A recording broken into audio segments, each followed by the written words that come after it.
So this is my dad's Jonsered chainsaw. This is like a 630. It's got a 28-inch bar, of course, skip tooth chain. I mean, this is a good saw.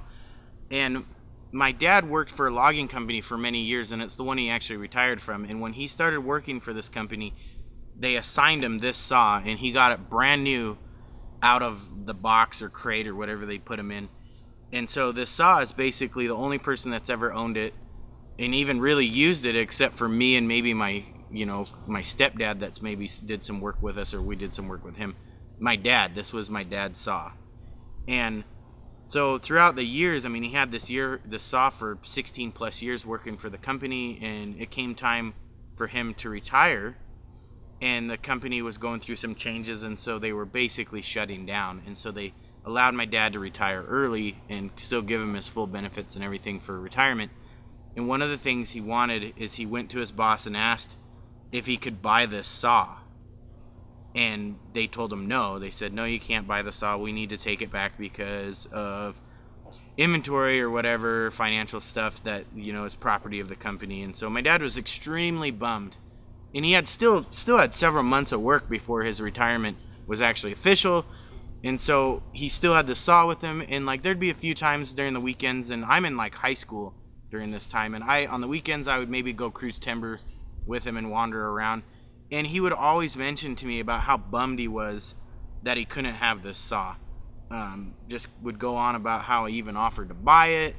I mean, these saws go anywhere from $800 to $1,200 or even more or less.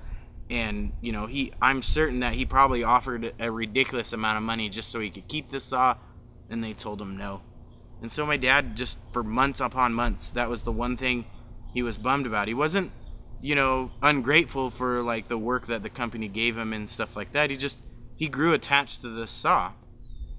So time comes where it's like a month or a couple weeks before he retires, and his boss calls him and tells him, hey man, you need to give us back the saw now. And so that day my dad comes home and he's sitting there, and the first thing he tells me is, yup, I had to turn in my chainsaw. I'm really sad that they didn't. I still offered money and they still told me no. They had to keep it for, inventory or whatever. And so that was, it was a bum day, and I kind of felt for him.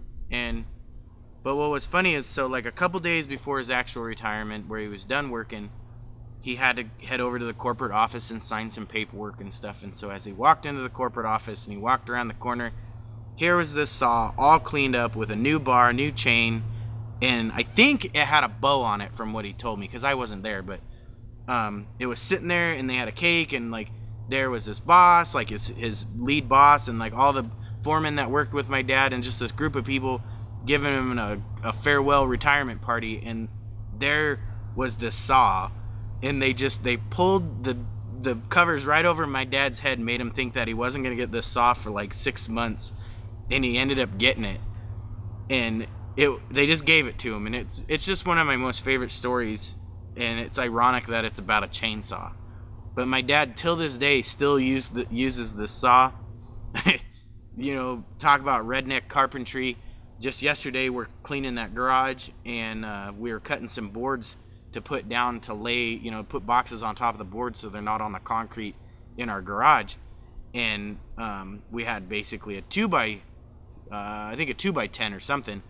And it was too long for where we're at, and so my dad grabbed the chainsaw, and I set the board down on a chair, and we marked where we needed it, and my dad just cut it with the chainsaw. So, I mean, this saw is 20 years plus older, and it's still running like a champ. It's probably on its 50th chain and 10th bar, but it's a good saw, and, it's one of my most favorite stories to share with people about a chainsaw. So thanks for watching, guys. If you haven't seen the other videos about the McColluch or the Husqavarna, the link's down below in the description box for those two videos, so you can hear the story and maybe the significance of why they're important to me. I really appreciate your guys' time. Take care and be safe.